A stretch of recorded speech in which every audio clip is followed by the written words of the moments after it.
1950년 한국전쟁 당시 부산 임시수도 시절의 일입니다. 피난민들로 가득했던 부산 영도 피난촌에서 한 여성이 있었습니다.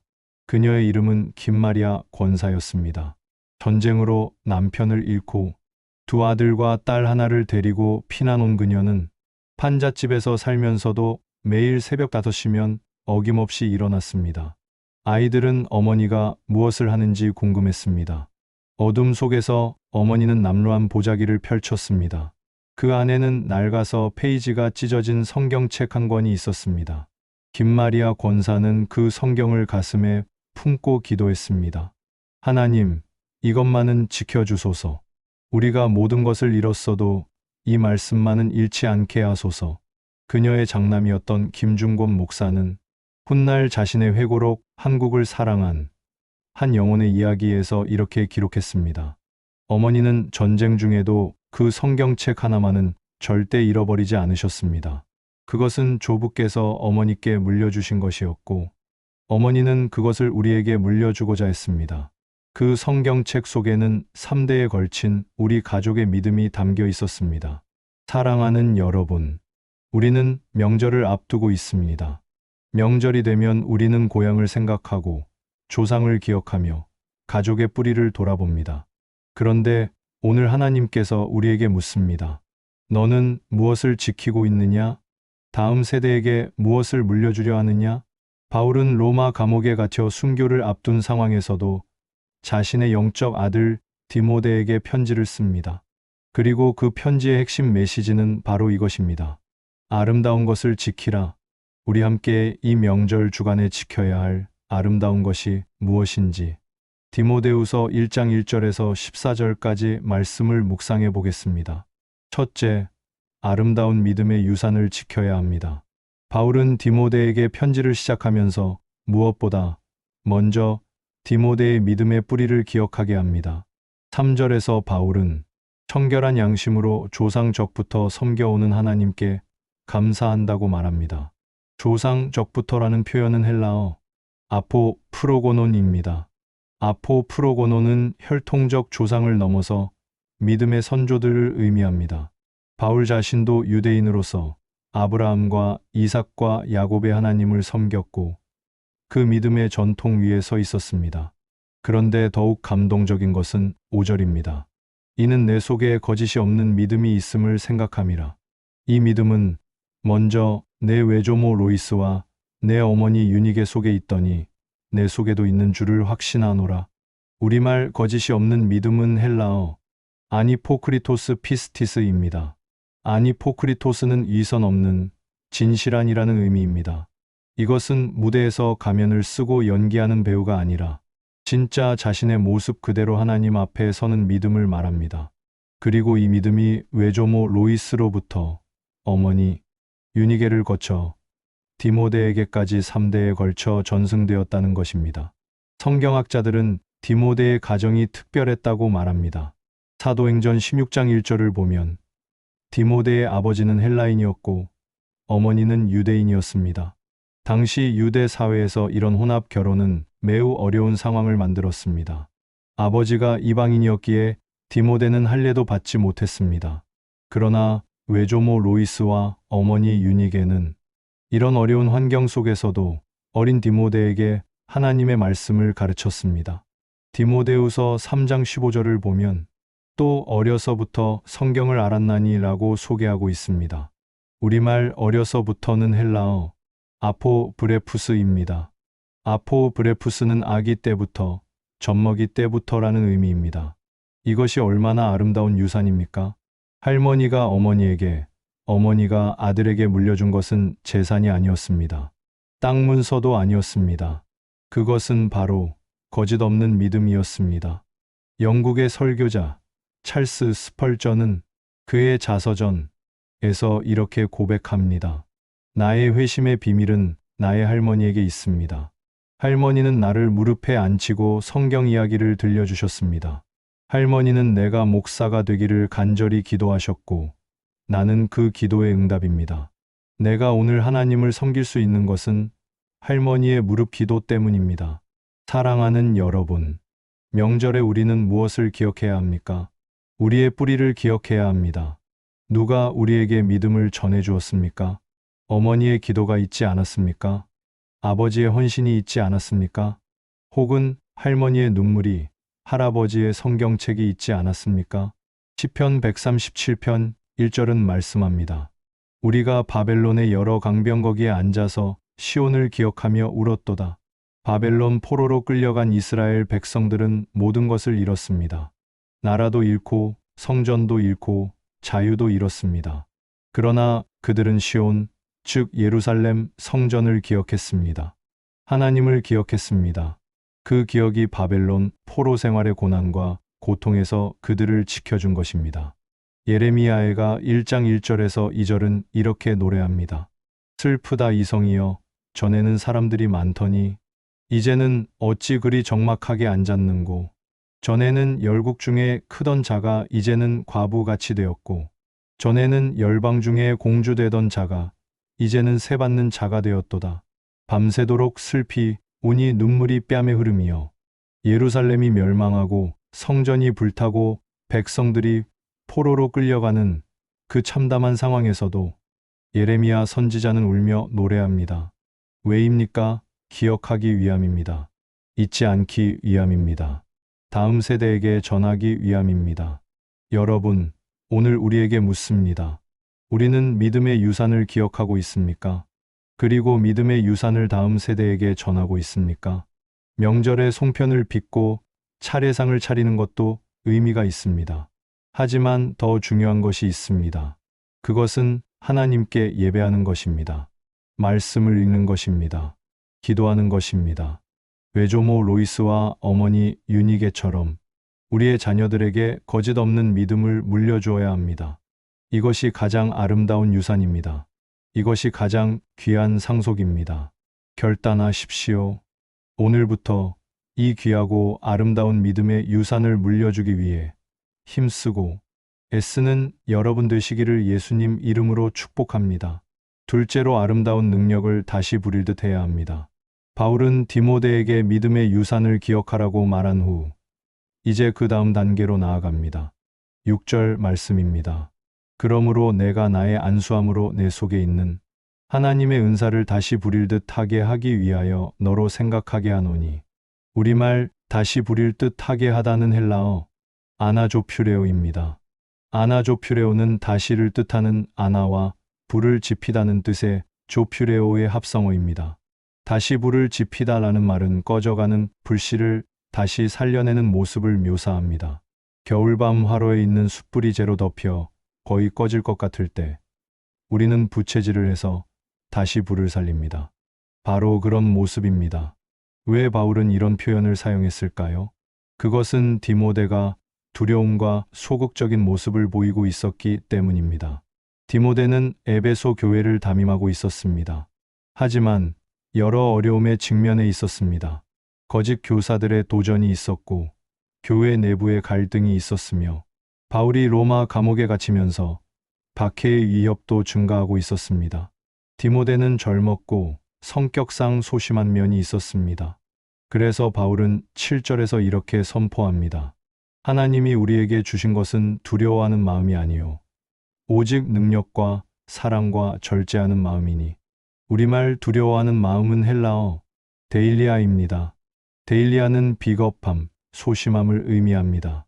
하나님께서는 우리에게 이런 영을 주시지 않으셨습니다. 대신 세 가지 영을 주셨습니다. 첫째, 디나미스, 능력의 영입니다. 디나미스는 영어 단어 다이나마이트의 어원이 되는 단어로 폭발적인 능력, 세상을 변화시키는 힘을 의미합니다. 둘째, 아가페, 사랑의 영입니다. 사랑의 영은 희생적이고 무조건적인 하나님의 사랑입니다. 셋째, 소프로니스모스, 절제의 영입니다. 절제의 영은 건전한 정신, 자제력, 균형 잡힌 마음을 의미합니다. 한국 교회사에서 이런 능력을 회복한 아름다운 예가 있습니다. 1907년 평양 대부흥 운동의 주역 중 한 명이었던 길선주 목사의 이야기입니다. 길선주 목사는 한국 교회와나 라는 회고록에서 자신의 회심 과정을 이렇게 기록합니다. 나는 젊은 시절 술과 아편에 빠져 살았습니다. 가정도 파탄났고 건강도 망가졌습니다. 그러던 어느 날 평양 장대연 교회에서 선교사의 설교를 듣게 되었습니다. 그날 밤 나는 내 죄를 깨닫고 통곡하며 회개했습니다. 그리고 하나님께서는 나를 완전히 변화시키셨습니다. 술과 아편을 끊게 하셨고 새로운 사람으로 만들어 주셨습니다. 그 후 나는 목사가 되어 조선 땅을 다니며 복음을 전했습니다. 나 같은 죄인도 하나님께서 쓰실 수 있다는 것이 얼마나 놀라운 은혜입니까? 길선주 목사는 1907년 평양 장대연 교회에서 자신의 죄를 공개적으로 고백했습니다. 그리고 그것이 불씨가 되어 한국 교회의 대부흥의 역사가 시작되었습니다. 길선주 목사는 꺼져가던 믿음의 불씨를 다시 살린 사람이었습니다. 바울은 8절에서 디모데에게 도전합니다. 그러므로 너는 내가 우리 주를 증언함과 또는 주를 위하여 갇힌 자 된 나를 부끄러워하지 말고 오직 하나님의 능력을 따라 복음과 함께 고난을 받으라. 부끄러워하지 말라는 표현이 8절과 12절에 2번 사용되었습니다. 이것은 당시 그리스도인들이 얼마나 큰 사회적 압박을 받고 있었는지를 보여줍니다. 황제 숭배를 거부한다는 이유로, 십자가에 달린 범죄자를 믿는다는 이유로 조롱받고 박해받았습니다. 디모데도 이런 환경에서 복음을 전하는 것이 두려웠을 것입니다. 그러나 바울은 11절과 12절에서 자신의 간증을 합니다. 내가 이 복음을 위하여 선포자와 사도와 교사로 세우심을 입었노라. 이로 말미암아 내가 또 이 고난을 받되 부끄러워하지 아니함은 내가 믿는 자를 내가 알고 또한 내가 의탁한 것을 그날까지 그가 능히 지키실 줄을 확신함이라. 내가 믿는 자를 내가 알고라는 표현은 단순한 지식이 아닙니다. 우리말 알고는 헬라어 오이다입니다. 오이다는 체험적 지식, 인격적 만남을 통한 알을 의미합니다. 바울은 다메섹 도상에서 부활하신 예수님을 만났습니다. 그 만남이 바울의 인생을 완전히 바꾸어 놓았습니다. 그래서 바울은 로마 감옥에 갇혀 있어도 곧 순교할 것을 알면서도 부끄러워하지 않았습니다. 누가복음 17장 5절은 말씀합니다. 사도들이 주께 여짜오되 우리에게 믿음을 더하소서 하니 제자들은 예수님께 믿음을 더해달라고 요청했습니다. 제자들도 자신들의 믿음이 약하다는 것을 알았기 때문입니다. 그런데 예수님의 대답은 놀랍습니다. 누가복음 17장 6절 말씀입니다. 주께서 이르시되 너희에게 겨자씨 한 알만한 믿음이 있었더라면 이 뽕나무더러 뿌리가 뽑혀 바다에 심기라 하였을 것이요 그것이 너희에게 순종하였으리라. 예수님은 믿음의 크기가 문제가 아니라고 말씀하십니다. 겨자씨만한 작은 믿음이라도 살아있는 믿음이면 놀라운 능력을 발휘한다는 것입니다. 중요한 것은 믿음의 대상입니다. 우리가 누구를 믿느냐가 중요합니다. 여러분, 혹시 우리의 믿음이 식어가고 있지 않습니까? 예배가 형식적이 되고 기도가 무감각해지고 말씀이 메마르게 느껴지지 않습니까? 오늘 하나님의 음성을 들으십시오. 하나님의 은사를 다시 부릴 듯 하게 하라. 하나님께서 우리에게 주신 능력과 사랑과 절제하는 마음을 회복하십시오. 두려움을 버리고 담대함으로 나아가십시오. 결단하십시오. 오늘부터 다시 시작하십시오. 식어버린 기도의 불씨를 살리십시오. 잠들어 있던 전도의 열정을 깨우십시오. 잃어버렸던 첫사랑을 회복하십시오. 하나님께서 우리 안에 있는 은사를 다시 부릴 듯하게 하시기를 예수님 이름으로 축복합니다. 셋째로 아름다운 진리를 지켜내야 합니다. 이제 바울은 편지의 결론을 향해 나아갑니다. 13절과 14절 말씀입니다. 너는 그리스도 예수 안에 있는 믿음과 사랑으로서 내게 들은 바른 말을 본받아 지키고 우리 안에 거하시는 성령으로 말미암아 내게 부탁한 아름다운 것을 지키라. 이 본문에서 핵심 단어는 지키라입니다. 우리말 지키라는 헬라어 필라소입니다. 필라소는 보호하다, 파수하다, 경계하다는 의미입니다. 군인이 중요한 보물을 지키듯이 파수꾼이 성문을 지키듯이 디모데는 맡은 바를 지켜야 했습니다. 무엇을 지켜야 합니까? 첫째, 바른 말을 지켜야 합니다. 우리말 바른 말은 헬라어 휘기아이논토스 로곤입니다. 직역하면 건강한 말씀입니다. 건강한 말씀은 왜곡되지 않은 순수한 건전한 복음의 진리를 의미합니다. 당시 에베소 교회에는 이단적인 가르침들이 침투하고 있었습니다. 영지주의적 사상, 율법주의적 가르침, 자유주의적 윤리관 등이 교회를 혼란스럽게 만들었습니다. 그래서 바울은 디모데에게 바른 교리를, 건강한 말씀을 지키라고 권면하는 것입니다. 둘째, 아름다운 것을 지켜야 합니다. 14절의 아름다운 것은 헬라어 텐 칼렌 파라테켄입니다. 칼렌은 아름답다, 선하다, 고귀하다는 의미입니다. 파라테켄은 맡겨진 것, 이탁받은 것이라는 의미입니다. 은행에 귀중품을 맡기듯이 하나님께서는 디모데에게 복음이라는 가장 귀한 보물을 맡기신 것입니다. 그런데 중요한 것은 우리 힘으로 지킬 수 없다는 것입니다. 14절 후반부를 보십시오. 우리 안에 거하시는 성령으로 말미암아, 성령님께서 우리 안에 계시기 때문에 성령님의 능력으로 우리가 맡은 바를 지킬 수 있는 것입니다. 한국 교회사에서 이 진리를 목숨 걸고 지킨 순교자들이 있습니다.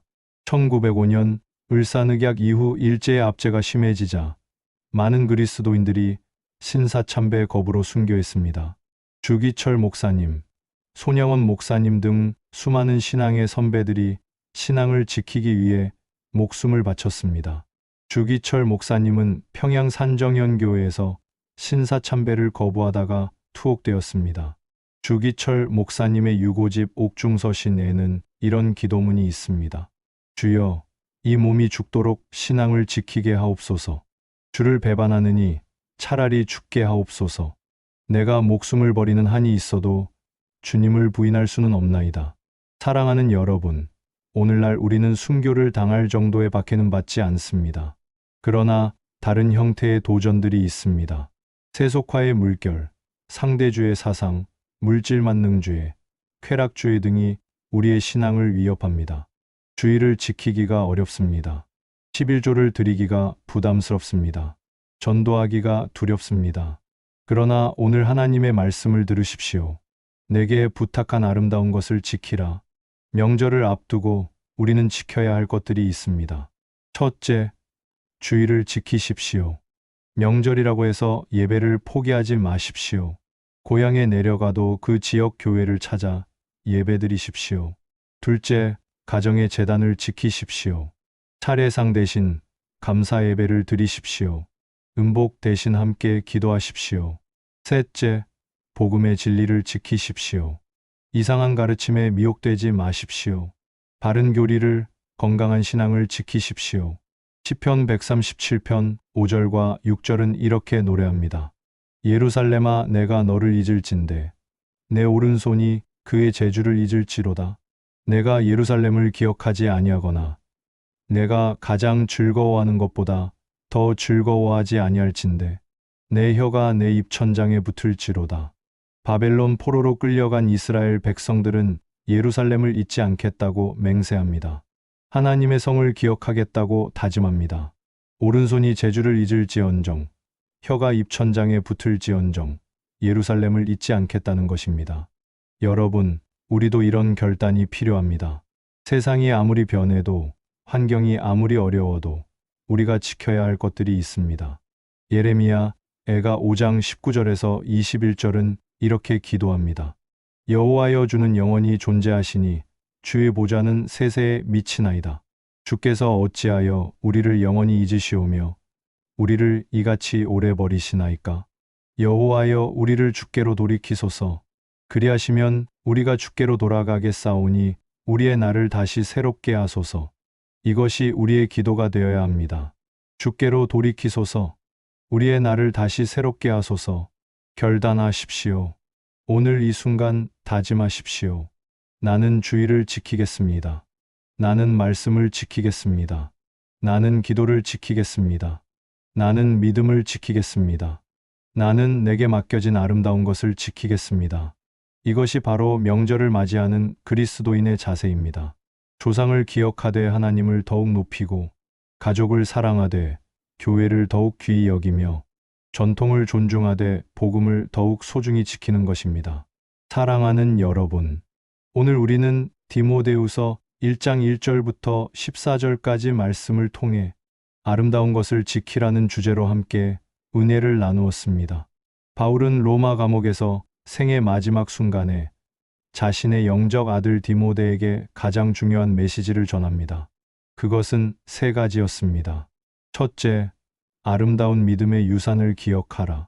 외조모 로이스와 어머니 유니게로부터 물려받은 거짓 없는 믿음을 기억하고 그것을 다음 세대에게 전하라는 것입니다. 둘째, 아름다운 능력을 다시 부릴 듯 하라. 하나님께서 주신 은사를, 능력과 사랑과 절제하는 마음을 다시 살려서 담대하게 복음을 전하라는 것입니다. 셋째, 아름다운 진리를 지켜내라. 바른 말씀을, 맡겨진 복음을 성령의 능력으로 끝까지 지키라는 것입니다. 명절을 앞두고 우리는 이 말씀을 깊이 묵상해야 합니다. 우리가 조상에게 물려받은 것 중 가장 귀한 것은 무엇입니까? 재산도 아니고 명예도 아니고 학벌도 아닙니다. 바로 믿음입니다. 예수 그리스도를 믿는 믿음, 하나님을 사랑하는 마음, 성경 말씀을 따르는 삶의 자세입니다. 이것을 잊어버리면 우리는 모든 것을 잃는 것입니다. 세상의 모든 것을 얻어도 영혼을 잃으면 무슨 유익이 있겠습니까? 1950년 부산 피난촌의 김마리아 권사는 낡은 성경책 한 권을 지켰습니다. 그 아들은 한국 CCC 운동을 일으킨 김중곤 목사가 되었습니다. 1907년 길선주 목사는 꺼져가던 믿음의 불씨를 살려 한국 교회 대부흥의 역사를 일으켰습니다. 오늘 우리에게도 같은 도전이 주어집니다. 아름다운 것을 지키라. 이 명절에 고향에 내려가서도 예배를 지키십시오. 가족들이 모여도 감사 기도를 먼저 드리십시오. 차례상 대신 감사의 식탁을 차리고 조상 숭배 대신 하나님께 영광을 돌리십시오. 그리고 자녀들에게, 손자, 손녀들에게 믿음의 유산을 물려주십시오. 재산보다 더 귀한 것, 학벌보다 더 값진 것, 명예보다 더 영원한 것을 전해주십시오. 그것은 바로 예수 그리스도입니다. 십자가의 복음입니다. 부활의 소망입니다. 디모데후서 1장 12절 말씀을 다시 한번 외칩니다. 내가 믿는 자를 내가 알고 또한 내가 의탁한 것을 그날까지 그가 능히 지키실 줄을 확신함이라. 우리도 이 고백을 할 수 있어야 합니다. 나는 내가 믿는 분을 압니다. 그분은 나를 구원하신 예수 그리스도이십니다. 내가 그분께 맡긴 것을 그분이 마지막 날까지 지키실 것을 확신합니다. 이 확신으로 나아가십시오. 이 믿음으로 살아가십시오. 아름다운 믿음의 유산을 지켜 나가시길 예수님 이름으로 축복합니다. 함께 기도하시겠습니다. 사랑의 하나님 아버지, 오늘 우리에게 귀한 말씀을 주셔서 감사합니다. 바울이 디모데에게 전한 메시지를 통해 우리가 무엇을 지켜야 할지 깨닫게 하시니 감사합니다. 주님, 우리에게 믿음의 유산을 물려주신 분들을 기억하게 하소서. 부모님의 기도를, 조부모님의 헌신을, 신앙의 선배들의 눈물을 잊지 않게 하소서. 명절에 우리가 지켜야 할 것들을 분명히 하게 하소서. 세상의 풍조에 휩쓸리지 않고 주의를 지키며 예배를 드리며 말씀대로 살아가게 하소서. 우리 안에 계신 성령님의 능력으로 맡겨진 아름다운 것을 끝까지 지키게 하소서. 그리하여 우리의 자녀들과 후손들에게 거짓 없는 믿음을 전하게 하소서. 예수 그리스도의 이름으로 기도드립니다. 아멘. 이 영상이 마음에 와 닿으셨다면 구독과 좋아요를 눌러주세요. 알람 설정을 하시면 가장 먼저 복음 전파에 함께 하실 수 있습니다. 여러분의 관심과 기도와 클릭 한 번이 수많은 영혼에게 전달되는 복음 편지가 될 수 있습니다. 감사합니다. 가족들과 함께 행복한 명절 보내시기를 예수님 이름으로 축복합니다.